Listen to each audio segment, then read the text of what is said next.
Chapter 4. The Mechanism of Inhibition. One of the most wonderful of the phenomena with which experimental psychology has to deal is that of the inhibition of physical sensation or of pain. Everybody has witnessed it in others or experienced it himself, for it is also a very common phenomenon. It can be produced experimentally, as when suggestion is employed as an analgesic in surgery. It happens spontaneously when one's limb is temporarily benumbed by a severe injury. It is in evidence when a raging toothache suddenly ceases in presence of the dentist armed with his instruments of torture. It never fails to manifest itself when one is threatened with sudden death by violence, as in the heat of a deadly conflict.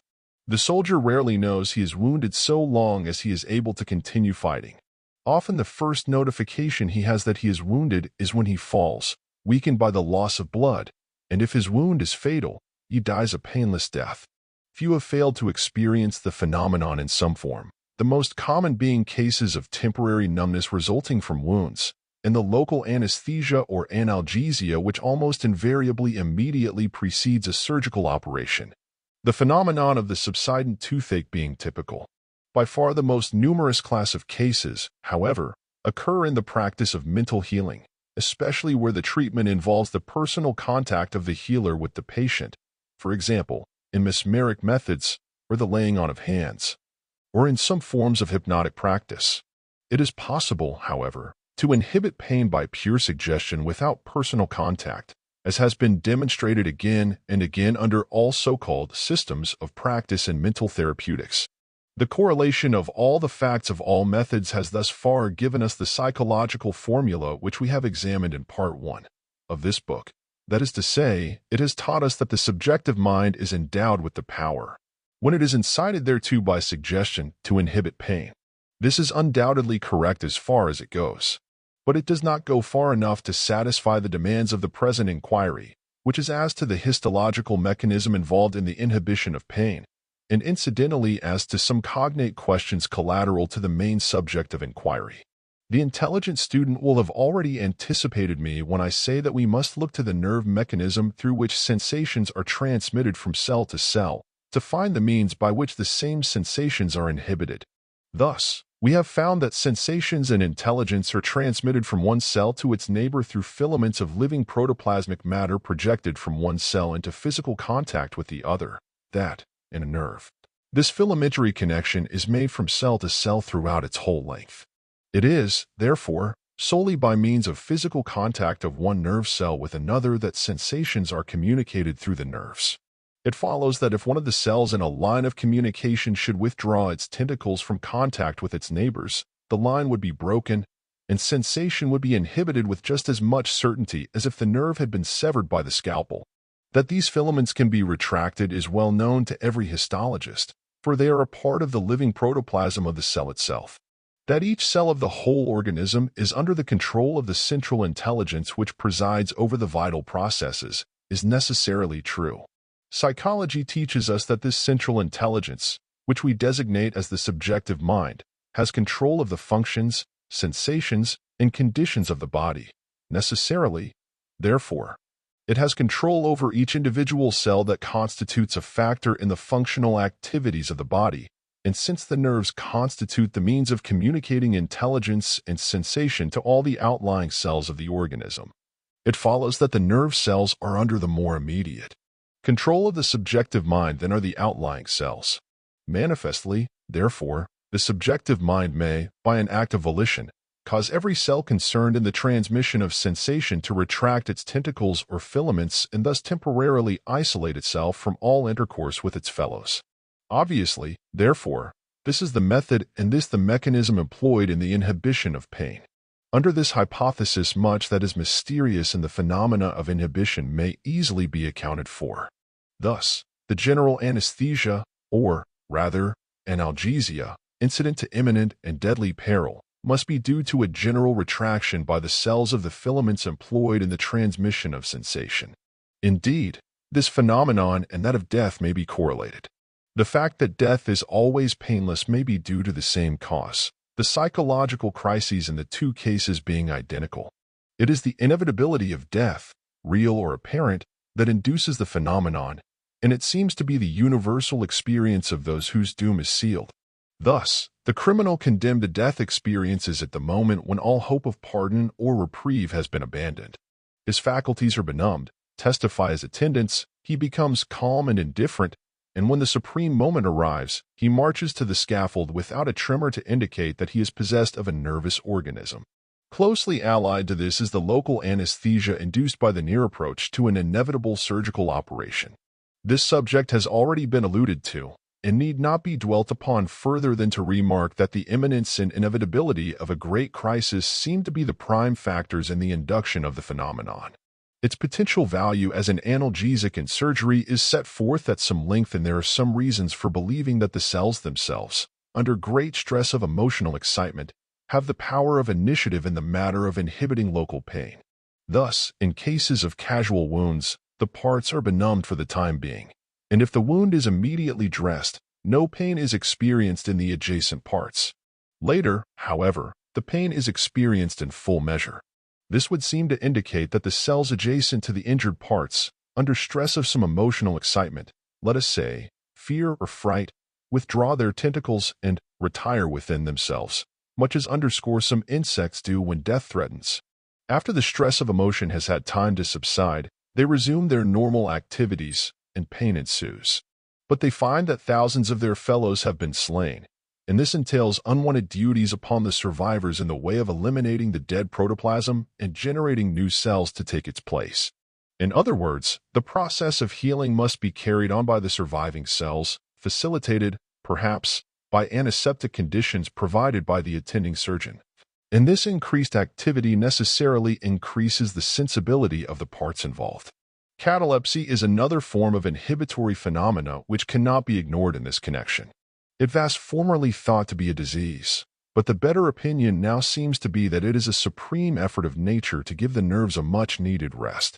This view is fortified by the fact that it accompanies severe nervous diseases, such as hysteria, and by the further fact that, if let alone and not harassed by the administration of restoratives, the patient rapidly recuperates during its continuance and is convalescent when normal conditions are restored. It can be artificially induced by hypnotism, including the characteristic muscular rigidity, and the universal testimony of subjects who have been experimented upon is that the experience, short as it usually is in experimental cases, is equivalent to a refreshing sleep. It is, in fact, one of the most wonderful examples of the power of the subjective mind to inhibit functional activity, for the inhibition extends alike to brain, muscles, and nerves, and, in short, all the vital organs. In fact, there have been cases in which the suspension of the vital processes was so complete that it simulated death so closely as to answer all the ordinary tests. And doubtless many have been buried alive while enjoying the recuperative rest which nature provides, in emergent cases, for the overwrought nervous organism. One was made the subject of an autopsy, with most indecent haste, in the hope of wresting from his brain the secret of certain psychic powers that had made him famous in two hemispheres. An open letter was in his pocket, addressed to the medical profession, stating that he was subject to cataleptic seizures, simulating death. It will thus be seen that the unprotected cataleptic is in danger alike from ignorance and from science. Ignorance is prone to bury him alive, and science hastens to saw his head open in search of the secrets of the soul. This may seem like a digression, but the importance of the subject of catalepsy must plead my excuse.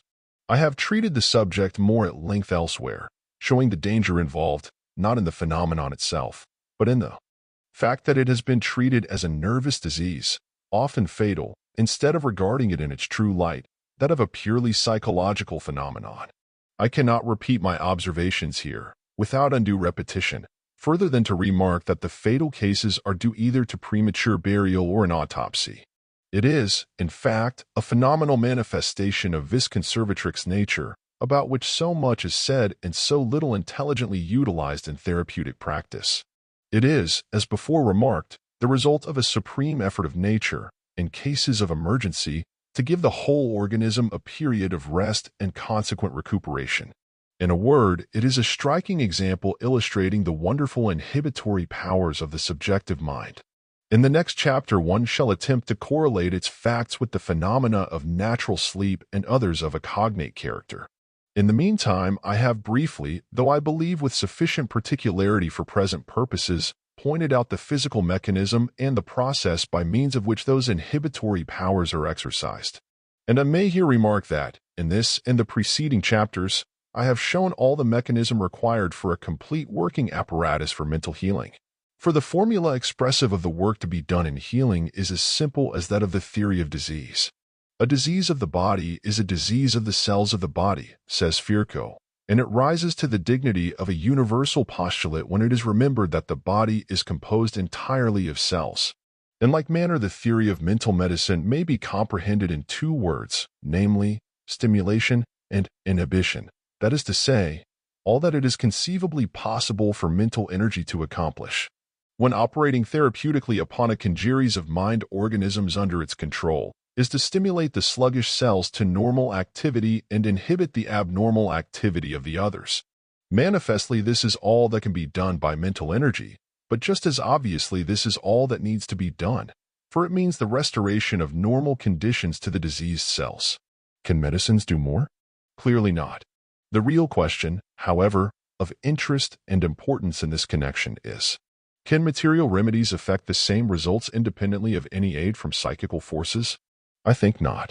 Let me not be misunderstood on this point. I am not one of that numerous class of extremists who, having learned something of the potency of suggestion as a factor in therapeutics, are instant and insistent in the declaration that the therapeutic value of all remedies is due to suggestion. Pure and simple. Having learned, for instance, that the placebo is wonderfully effective in some cases, many, perhaps, the extremists jump to the conclusion that all material remedies must be classed with the placebo, the therapeutic efficacy of which is, of course, due wholly to suggestion. I am fully aware of the potency of suggestion as a therapeutic agent. I am also aware that there are many cases in which some form of larvated suggestion is necessary in order to inspire confidence or overcome prejudice.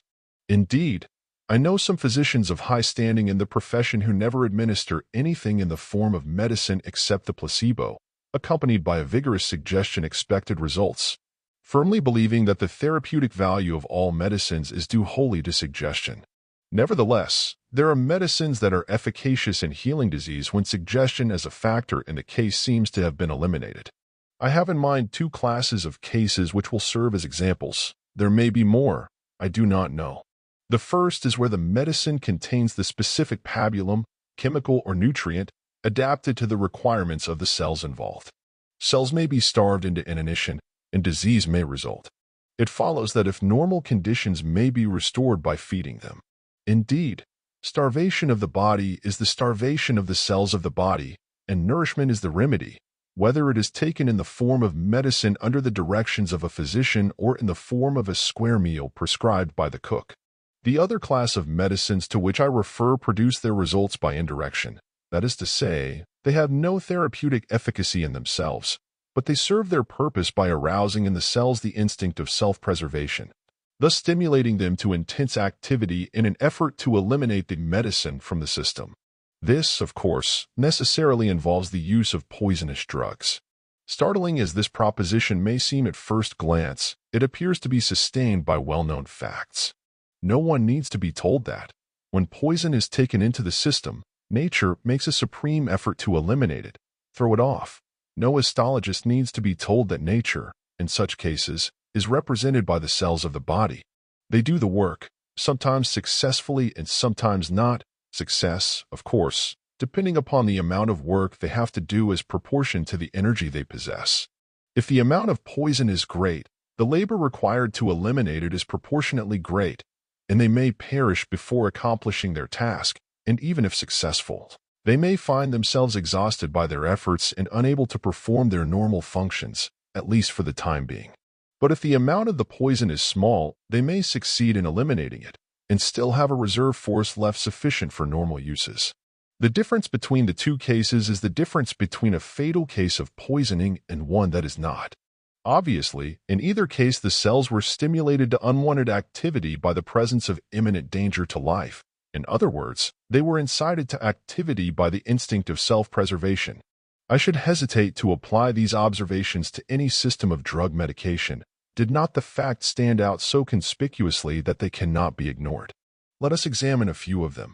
Hahnemann, the great founder of the homeopathic system of medicine, built better than he knew when he announced the discovery of that law or principle of medicine which he embalmed in the terse Latin phrase, similia similibus curantur, vulgarly translated, like cures like. The real meaning is that any drug which, when administered in large doses to a person in health, will produce a given symptom, will cure the same symptom in a diseased person when administered in small doses.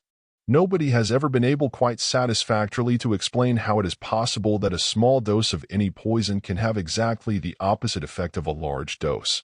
But all opposition, in Hahnemann's case, was confounded, if not silenced, by the wonderful success which attended the application of the supposed law to actual practice.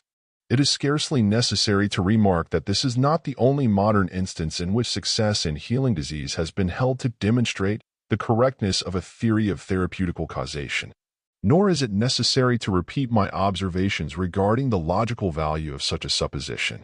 The fact remains that Hahnemann was eminently successful in curing disease, and his following has assumed colossal proportions in spite of the ridicule heaped upon the system on account of the infinite maldoses prescribed. This is the vulnerable point against which its enemies have hurled their most effective weapons, whether of logic or of ridicule, and many of Hahnemann's professed followers now repudiate the higher attenuations which he prescribed. This, in my view of the matter, is an error on their part, in some cases at least, as will appear later. Others have repudiated his doctrine that medicine should be administered solely with reference to symptoms, holding that the seat and pathology of each case should be studied and medicine administered that will affect the organ diseased. In this they are undoubtedly correct. Others, again, repudiate Hahnemann's fundamental doctrine that his one so-called law of similia covers all cases.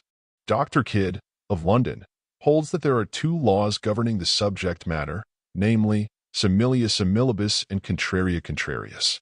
Without stopping to examine these two alleged laws in detail, it must suffice to say that the declaration that it requires two laws to transform virulent poisons into beneficent therapeutic agencies is the logical equivalent of saying that neither of them is a law, and that we must look further for the true explication of the phenomena. Nature's laws do not contradict each other, nor are they uselessly multiplied. Although it might well be supposed that it would require the concurrent potency of half a dozen of them to convert a deadly poison into a medicine in the common acceptation of the term, that is, a substance possessing in itself a healing potency, it is obvious that in casting about for a hypothesis capable of explaining the therapeutic effect of poisonous substances, we cannot safely postulate direct and positive medicinal properties to deadly poisons, be the doses large or small. The chemical constituents of poisons are not changed by mechanical division, but I think we may safely assume, under the hypothesis suggested in the opening of this discussion, that the most virulent poisons may have an indirect therapeutic effect when administered in infinitesimal quantities. Allow me to repeat. Poisons necessarily stimulate the cells with which they come in contact. That is to say, the cells are energized by the instinct of self-preservation, and they make a supreme effort to eliminate the poison from the organism. If the quantity is too great, the cells are either paralyzed or killed. If the amount of poison is small, the same instinctive energy is nevertheless aroused, and the same effort is made to get rid of the poison. If the amount is small enough, they succeed in eliminating it, and have a wide margin of reserve energy left for normal uses. It follows that the smaller the amount of poison they have to contend with, the greater the amount of energy remaining in the cells.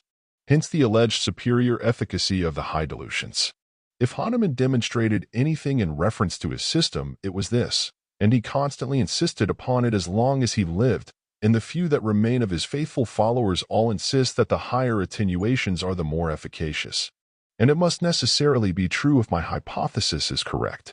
But if similia similibus is postulated, the question will ever arise to plague its advocates, when, in the process of mechanical division, does poison cease to be poison, its chemical properties remaining constant? In other words, when, in the process of braying it in a mortar, does a poison which is destructive of organic tissue become a nutritive pabulum for the nourishment and regeneration of the living elements of organic tissues? The question answers itself, for everybody knows that the mechanical division of chemical substances does not change their nature. A teaspoonful of salt dissolved in a hogshead of pure water can be recovered again as salt, without loss in weight or modification of properties. It seems clear, therefore, that a valid working hypothesis explanatory of the therapeutic effect of poisons must take into account the fact that mechanical division does not change the nature of chemical compounds, and that a poison is still a poison, however minutely it may be divided. When these facts are taken into consideration, the conclusion necessarily follows that the therapeutic effects of poisons are secondary, that is, produced by indirection. I submit that the theory I have suggested embraces all the elements of a valid and useful working hypothesis, for it accounts for all the phenomena relating to the therapeutical efficacy of virulent poisons, and it does not require the postulation of a manifest absurdity. Moreover, it is based upon the known facts of histology and experimental psychology. The former reveals the cellular structure of the body and forces the conclusion that all diseases of the body are diseases of the cells of the body. The latter reveals the psychology of the microorganisms of which the whole physical structure is composed, and takes into account that wonderful, sleepless intelligence which guards and directs the whole. It is safe to assume that if Hahnemann had been in possession of the facts revealed by these two sciences, the theory of similia similibus curanter would not have been heard of through him, for it would have been then, as it is now, an unnecessary hypothesis. As it was, the facts seemed to sustain him, and he was justified in announcing his discovery and fighting his battles to the end. In other words, his practice was purely empirical, although he thought he had discovered a universal law of medicine. Nevertheless, it was a great step in the evolution of medical science, and he is entitled to the gratitude of mankind for that he has taught the medical profession the folly of administering medicines in heroic doses. I have referred exclusively to homeopathy in this connection for the reason that that school furnishes the most numerous examples demonstrative of the fact that, for some reason and in some way, the most virulent poisons have a therapeutic value. Doubtless many, if not all, medicines, except those that furnish to the cells some form of nutriment, operate on the same principle. Take, for example, the old-school method of treating a torpid liver by mercurial remedies. Who can doubt that mercury is a poison which, for some unknown reason, naturally gravitates toward the liver, or that the hepatic cells make strenuous efforts to eliminate it, stimulated thereto by the instinct of self-preservation?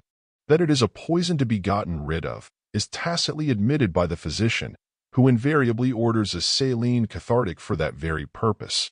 Mercurial treatment of the liver is also illustrative of the change in practice, by physicians of the old school, in the matter of dosage. 30 years ago, 10 to 20 grains of blue mass was not considered excessive in cases of torpidity of the liver. Today, the same physicians prescribe calomel in 1/10 grain doses, or even smaller, and experience teaches that the modern practice is the best. This also illustrates the main point of my contention, for the old-style doses of blue mass would prostrate the average patient for at least 24 hours, whereas the modern dose, while it is equally effective, is not followed by the old-style aftermath. The reasons may be restated.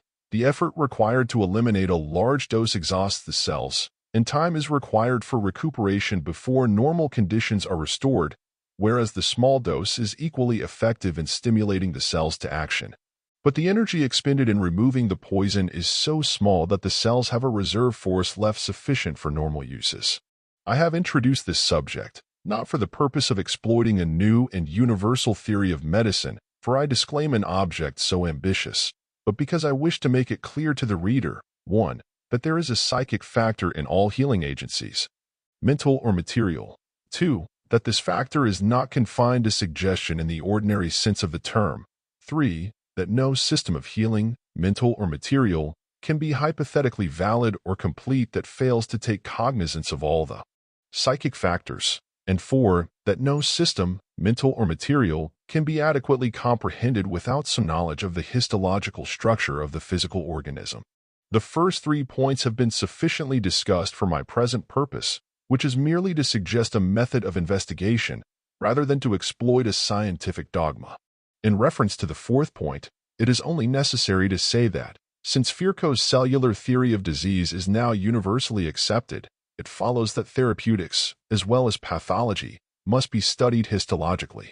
And it would be like the proverbial play of The Prince of Denmark, with the part of Hamlet left out, to ignore the psychological powers, attributes, and functions of the cells themselves, for each one is, first of all, a mind organism, and it is differentiated psychologically as well as physically, with special reference to the place it occupies and the functions it performs in the Grand Confederation.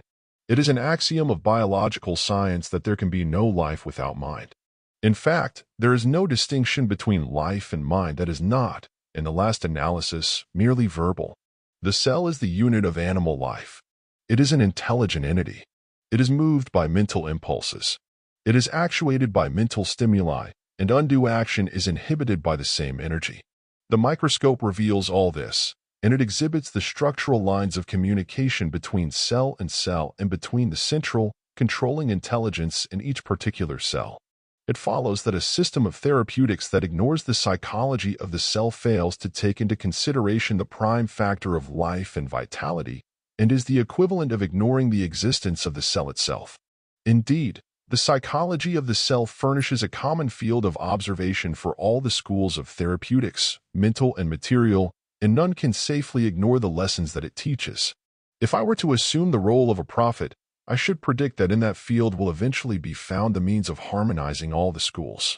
For it is obvious that it is only by the correlation of the facts of psychology with those of physiology and histology that the truth can be approximated. If any one of the sciences could be safely ignored, it certainly could not be psychology, for man is, first, last, and all the time, a psychological being whose every fiber is made up of living entities, each one of which is endowed with psychological powers, performs psychological functions, and is controlled by psychological energy. Is it not all but self-evident that it is because cellular psychology has been ignored by the medical profession as a factor in pathology and therapeutics that the healing art is one of pure empiricism?